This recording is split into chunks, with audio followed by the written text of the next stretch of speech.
మే 19th నుంచి USCIS వాళ్ళవి కొత్త రూల్స్ ఏమో వస్తున్నాయట. సో ఇప్పుడు ఎంబసీకి వెళ్ళేటప్పుడు మనము ఇంటర్వ్యూకి కరెక్ట్ డాక్యుమెంటేషన్ కనుక తీసుకెళ్ళకపోయినా, లేకపోతే అపాయింట్మెంట్స్ మనం బుక్ చేసుకుని క్యాన్సిల్ అయ్యి మళ్ళీ వెంటనే బుక్ చేసుకుని మన ఇంటర్వ్యూ అయిపోయింది, డినయల్ అయింది, లేకపోతే 221 వచ్చిందని మళ్ళీ విత్ ఇన్ 1 month బుక్ చేసుకున్న అపాయింట్మెంట్ క్యాన్సిల్ కావటాలు, ఇలాంటివి చాలా చేంజెస్ అయితే వస్తున్నాయి.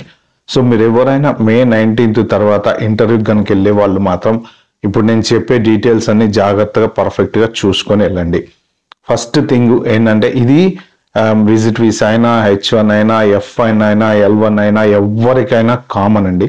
సో మెయిన్ ఏంటంటే, ఇప్పుడు అమెరికా వాళ్ళు వచ్చేసి ఆర్టిఫిషియల్ ఇంటెలిజెన్స్ అనేది దాన్ని యూజ్ చేస్తున్నారు. పర్ఫెక్ట్గా యూజ్ చేసి అన్ని రకాలుగా పర్ఫెక్ట్గా ట్రాక్ చేస్తున్నారు. మనం ఇచ్చే డాక్యుమెంట్లు దొంగ డాక్యుమెంట్లా, లేకపోతే స్టూడెంట్స్ చాలా మంది వెళ్తూ చాలా దొంగ డాక్యుమెంట్స్ పెట్టిన సందర్భాలు చాలా ఉన్నాయి.